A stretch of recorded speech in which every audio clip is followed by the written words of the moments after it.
আমি অন্তপুরের মেয়ে, চিনবে না আমাকে। তোমার শেষ গল্পের বইটি পড়েছি শরৎবাবু, বাসি ফুলের মালা। তোমার নায়িকা ইলোকেশীর মরণ দশা ধরেছিল ৩৫ বছর বয়সে। ২৫ বছর বয়সের সঙ্গে ছিল তার রেশারেশি। দেখলেন তুমি মহোদশয় বটে, জিতিয়ে দিলে তাকে। নিজের কথা বলি, বয়স আমার অল্প।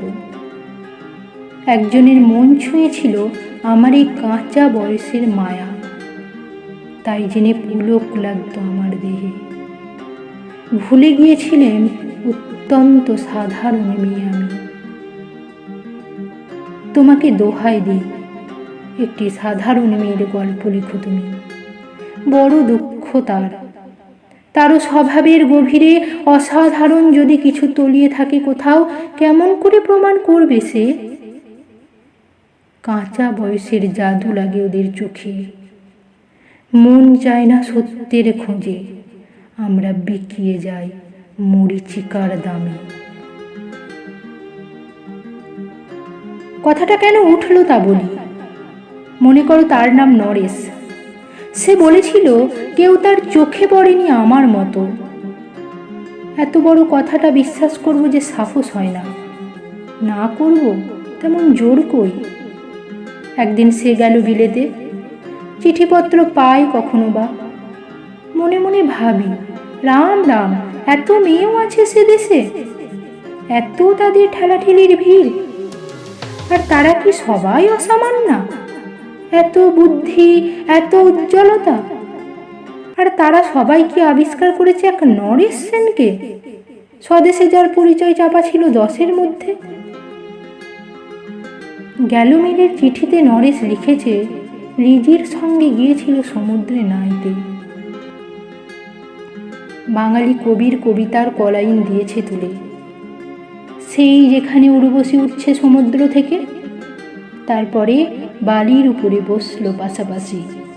সামনে দুলছে নীল সমুদ্রের ঢেউ, আকাশে ছড়ানো নির্মল সূর্যালোক। লিজি তাকে খুব আস্তে আস্তে বললে, এই সেদিন তুমি এসেছ, 2 দিন পরে যাবে চলে। ঝিনুকের 2টি খোলা, মাঝখানটুকু ভরা থাক একটি নিরেট অশ্রুবিন্দু দিয়ে। দুর্লভ, মূল্যহীন, কথা বলবার কি অসামান্য ভঙ্গি। সেই সঙ্গে নরেশ লিখেছে, কথাগুলো যদি বানানো হয় দোষ কি, কিন্তু চমৎকার। হিরে বসানো সোনার ফুল কি সত্য? তবুও কি সত্য নয় বুঝতেই পারছো। একটা তুলনার সংকেত ওর চিঠিতে অদৃশ্য কাঁটার মতো আমার বুকের কাছে বিঁধিয়ে দিয়ে জানায়, আমি অত্যন্ত সাধারণ মেয়ে। মূল্যবানকে পুরো মূল্য চুকিয়ে দিই এমন ধন নেই আমার হাতে। ওগো, না হয় তাই হলো, না হয় ঋণেই রইলেম চিরজীবন।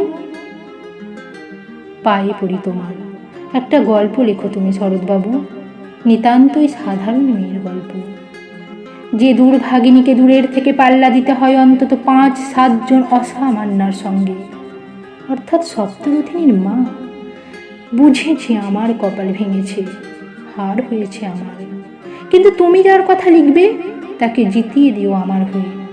পড়তে পড়তে বুক যেন ওঠে ফুলে, ফুলচন্দন পড়ুক তোমার কলমের মুখে। তার নাম দিও মালতী, ওই নামটা আমার। ধরা পড়বার ভয় নেই, এমন অনেক মালতী আছে বাংলাদেশে। তারা সবাই সামান্য মেয়ে, তারা ফরাসি জার্মান জানে না, কানতে জানে। কি করে জিতিয়ে দেবে? উচ্চ তোমার মন, তোমার লেখনী মহিষী।